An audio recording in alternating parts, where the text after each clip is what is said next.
Well, you're welcome once again to Trending Ghana TV, and we thank you so much for following us all the times, and then also for subscribing to our channel. And please, if you have not done that yet, kindly use a few seconds, click on the subscribe button, and then you turn on the notification bell.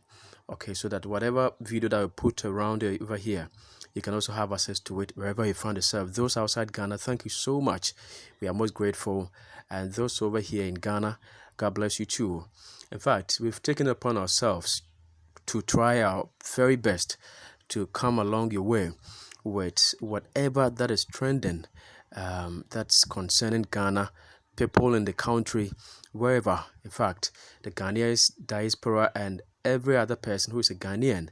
And today, in fact, we have a very good news, a fantastic one for each and every one of you, especially those of you who want to further the education in abroad, in America to be precise. Today, we're going to talk about the truth about studying in USA as an international student. And this one is coming from a brother, a Ghanaian, Nana Kwesi Amachi. In fact, he's really talked a lot about the nitty-gritty, the in and out and everything about that. Now, it seems many people always feel like, I want to study in America, I want to study here and then, all that. But they fail to get the necessary and the required information before setting off. And sometimes people go there and then they get stranded. I don't know what to do and all that. But this, an international student, a Ghanaian, as already said, sharing his personal experience, the in and out, and all it takes to secure a scholarship or to have or to attend a university in America. In fact, it's not that easy, but this our brother has taken time explain it into details. So if you wish to study in America, in fact, this video is a blessing to you. It's going to be a blessing to you. He talked about the reality and the struggles, the challenges, and all that. It's not that easy, but he was able to let us know what each and everyone should do, especially those who want to further their education in America, what you need to do so that you wouldn't get stranded in America. Yes, it's not that easy as we hear it all the time. Yes, someone go to America and then it's going to further education, it's going to work at the same time and all that. We have a lot of expectations when someone gets into America. But hey, get time and then listen to it very carefully. We're going to let you watch the video at some few minutes and then, but it involves a lot. Get time, watch it, and then try to also share for other people to also have access to it. Okay, and then once again, try to subscribe to our channel. Just take some few seconds, click on the subscribe button, and then right after that, you're going to see a bell in front of it. Click on the bell, turn the notification on, so that whatever video we put over here, you can also have access to it, and you can also be the first person to watch our videos. All right, thank you so much. Now let's get time, watch the video, and if you have any other question too, you put it at the comment box. Whatever comment that you have, let us hear from you. Thank you so much for your time. Let's go watch the video, and then whatever comment you have, as already said, you put it across. Thank you, and God bless you. Hello everyone, in today's video I'm going to share with you my honest opinion about studying here in the United States as an international student. This video is not to discourage you or anything from coming here, but it's also to open light about, what you should expect when you come study in the US. Like, don't expect too much when you come in to study here. Don't think it's all fun and amazing. I'm going to share light on my basic experience I've had, studying in the US, the struggles that I've gone through just to get to where I am today. In 2015, I decided to apply to come study here in the US. I applied to Western Nebraska Community College, if you don't know about it. In February, I got accepted and I moved here around July 29. That's when I arrived in the US through JFK, New York. I got to say, I was very fortunate enough, my dad, I transferred about $6,000 to $7,000. He basically cleared his bank account just to help me come study here. I know some of you may not have that option. So it kind of like gave me a solid foundation to build upon. It helped pay for my full year tuition and my first semester, room and board because I lived on campus. But then it surely didn't pay for my second semester. And I didn't think ahead how I was going to pay for the rest of it. And not to mention, when I was coming to the US, I only had $130 in my pocket when I first came to the US. I didn't know nobody. I didn't have any family member here. It was just me, myself, and I. For the first semester of about 4 to 5 months, getting to Christmas, I only had $130 to spend. I was able to manage that money, which I'll say that is not a lot of money to spend.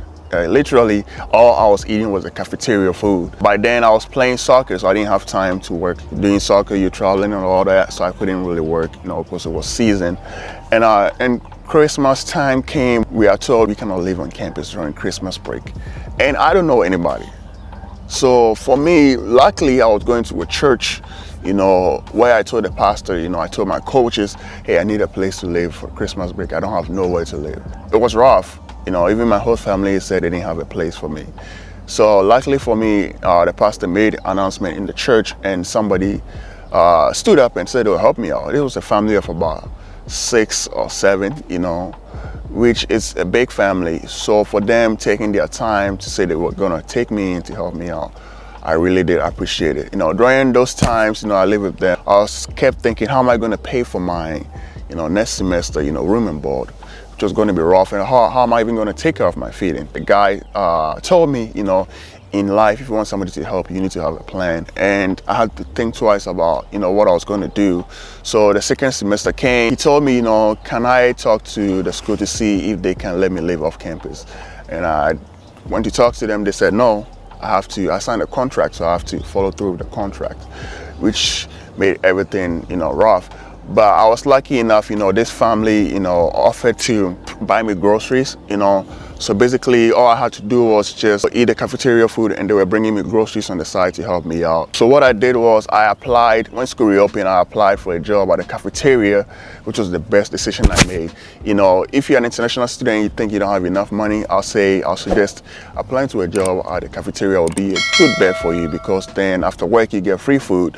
Even in some places you get to eat before you work, and also after, when you're done, you get to eat, which is a good deal, So as time went by, I had a plan to pay for the rest of my tuition.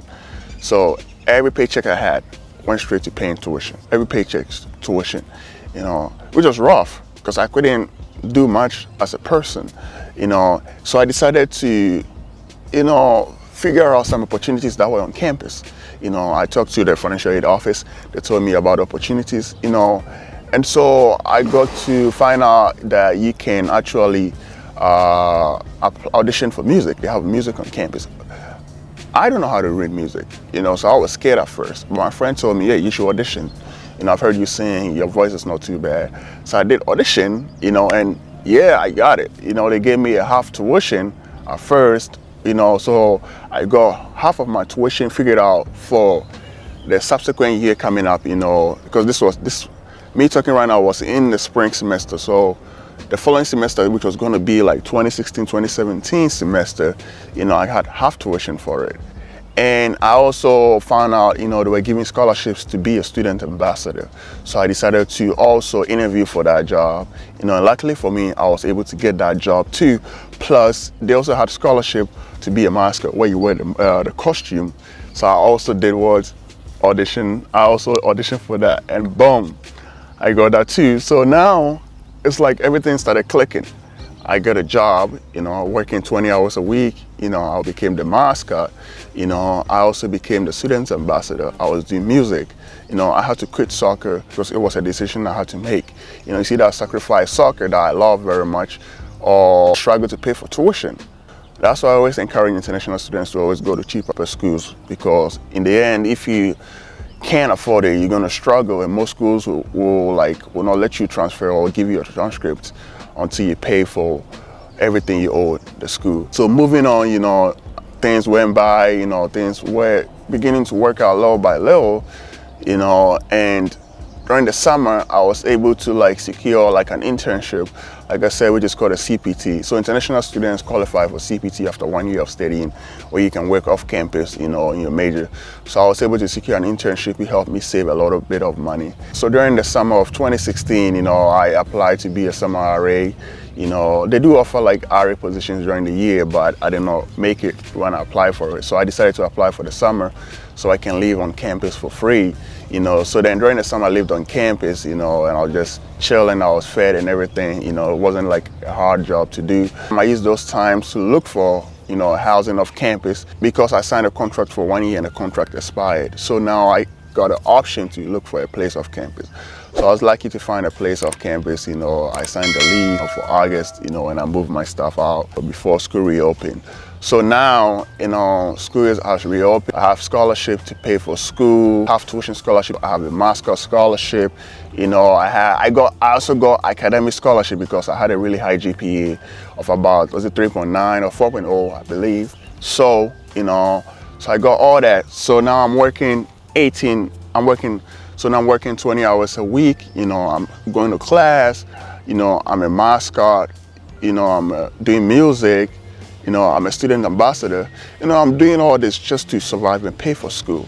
So I always tell myself, whenever I hear somebody say, hey, how can I get scholarship, the school didn't accept me and all that, I gotta tell you, it's rough. You gotta understand the point that these schools are coming from. Nobody's gonna offer you money if you're not doing anything for them in return. You gotta be able to offer them something in order for them to give you scholarship, or even to look at you and say, hey, you deserve some money from us. It's not easy, so don't feel entitled, if you don't get a scholarship or anything. It's rough. You gotta put in the work to get a scholarship. But I've got to say, living off campus was rough because I didn't have a car. When it was summertime, I had to walk almost everywhere on a bike. When it was like snowing, I had to walk like about 20 minutes because my school was 20 minutes away from campus. It wasn't easy, to be honest. There were days my hands were freezing, I couldn't feel my hands. There were days I didn't even want to go to class because, man, the struggle was real, And also, I do support my family here and there, so I had to, the money that I got from working, I had to send some home, to help the family out, There was time I didn't even have money on myself. So I gotta say, it's not easy. I was very blessed enough, somebody from the church, I don't know what touched this guy, but he decided to give me a car for free, which was crazy. It doesn't really happen a lot. So I was so lucky. This person, decided to give me a car, and also paid for about 6 months of insurance for me, which was which was mind-blowing beyond reasoning. Who would do this for somebody that they barely know? So that kind of made things a little bit easier for me, going back and forth to school, waking up and not having to stress about paying for a car, and insurance, because I've got to say it's a little bit expensive, to go to school here in the US, not talking about tuition. Tuition can be expensive, but you're talking about where you live, like rent can be expensive depending on the location where you find yourself. Talking about paying for electricity, gas, water, you're paying for sewage depending on where you live. You also have a phone bill that you have to pay. If you sign a contract, you have to pay monthly, but if you do pay as you go, you have to pay as it expires, you have to pay for it, or paying for Wi-Fi, and food and all that. It can be really expensive, and it all adds up to it. So I always encourage people to consider all these factors, before even deciding to come study in the US. Moving on, I decided to go one more year, just to, buy myself time to figure out what I want to do. So in my final year, I was given a full tuition, so now even working 20 hours a week, student ambassador and all that, it kind of paid for all my school for me, and I was getting extra money back from the school. So I was basically getting paid to go to the school, except I had to pay for living off campus and all that, But then I also found out there were scholarships for, to sing in a church off campus, like a choir. So I auditioned and I got a scholarship for it. It was giving me around $350, a semester. So I went ahead and I signed up, and I also got that. So after I graduated from my community college, I decided to take a year off, and use my OPT option. So for every international student, just so you know, if you go to a community college, after that you have the option to apply for OPT, which is optional practical training, which is something you can use in your major to work for 1 year. But for your bachelor's and your master's or PhD, you can get to work for up to 3 years depending on your major. If your major fall under STEM, if it's a non-STEM major, like you have to work just for 1 year. And I did talk more about this in my video on how I was able to pay for my school as an international student. So if you haven't seen that, I'll leave the link so you can go watch it at the end of the video, or you can see a note up there, you can click on it and go watch it. I was fortunate enough after graduation, I moved in with my host family. This was a host family I found through the church, in the past when I was going to school. So they moved to a different location, so I moved with them. I lived in their house for a year just so I can work and save some money. So for a year I didn't pay for electricity, gas, water. All I had to worry about was my phone bill, and my gas for my car. So after living with my host family, for a year, I was able to find a school. They told me to apply to a school which wasn't too far away from them. So I applied to a school called Wayne State College, which is where I am right now today. It wasn't too expensive. Because of my GPA, I'll qualify for in-state tuition, which is still not too cheap. I'm paying around $7,000, ish a year to go there, So I got accepted to the school. I went for orientation, and school started. Everything wasn't going too bad. I got a house off campus, but also, like I said, I was paying for electricity, gas, water bill, sewage, my phone bill, mail, and all that. So, before I realized, the money I saved, almost half of it was gone. To be honest, after a year, and I was sending money home to support my family. But then I got a job on campus though, so that kind of helped me a little bit. 2018, if I didn't say that, that's when I graduated from college. I was in summer. And then in 2019 was when I began attending school at the school, which is Wayne State College, if I didn't say that. And around that time, I believe, which was spring 2020, that's getting close to the end of my 1 year of sitting there, was when COVID hit. Yeah. COVID messed everything up. Literally, I lost my job, on campus through text message. It was scary. Literally, I was almost broke. I didn't have any money. To be honest, I was so scared. All the money I had was probably gonna just pay for my rent and utilities and probably for food. I didn't know what I was gonna do paying for my fall semester. To be honest, I didn't know what to do.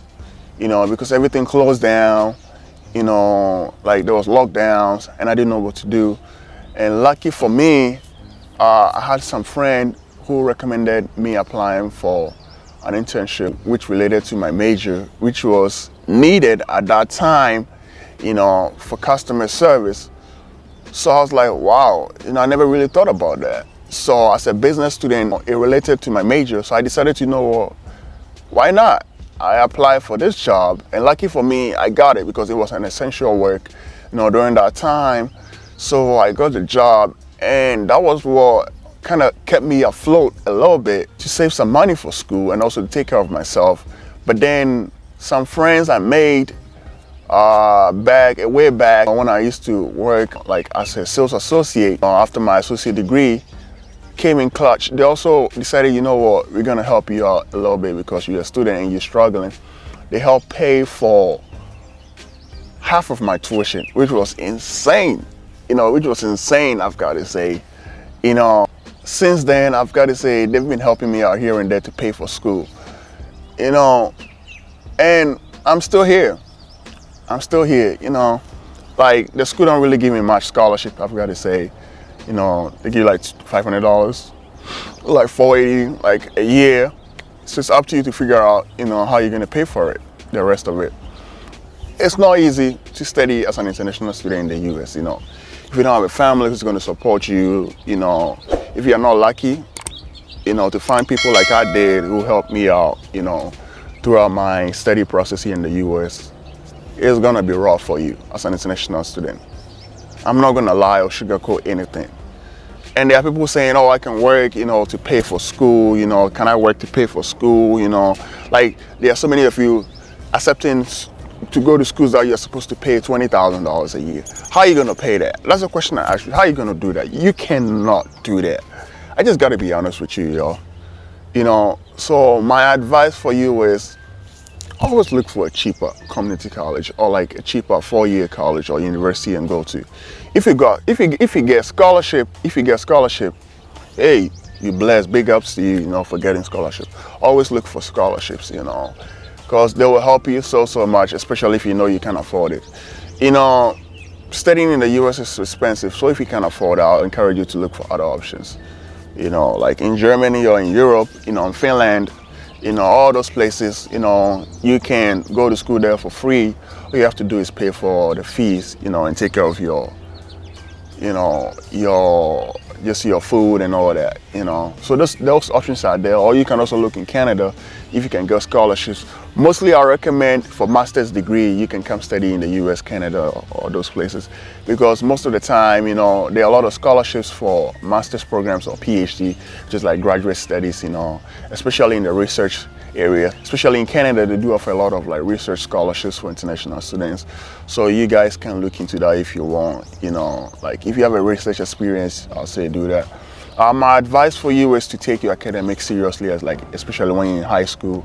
You know, do a lot of volunteer activities like 6 months, you know, do at least 2 or 3 of them for a duration of like 6 months, you know, because it will help you. You know, just take your academics seriously, especially your GPA. The SAT or ACT, I encourage you to take them if you can afford it, you know, because it can save you a lot of money. You can get scholarship to go to school here, especially if you think you can afford paying for school in the US, you know. And if you know paying for school and taking care of yourself, especially food, would be expensive, apply for a job at the cafeteria, because that will also save you a lot of money, you know. So I'm going to end the video here. I know I talk so much, you know, but this is my advice to you, you know, to take it with a grain of salt. You don't have to take it. You can take it. I'll leave it up to you to figure that one out. But I'm not trying to discourage you from studying in the US. I'm just giving you my honest opinion. It's going to be rough if you think, you know, if you don't have family supporting you, or if you're not lucky like me, you know. But I'll say there are great people out there, you know. I'll say it's worth the shot. If you want to do it, go ahead and do it. It's not bad, you know, but keep in mind, you know, it's going to be rough, but in the end, it's going to be worth it, you know. It's the US, it's the Canada. At the end of the day, if you study something good like IT, you know, construction, welding, you know, like the science field, like being a doctor and all that, you know, it's going to be worth it, because it's going to change the life of you and your family, you know. So if that's the ultimate goal and what you want, hey, then go ahead and do it. It doesn't hurt.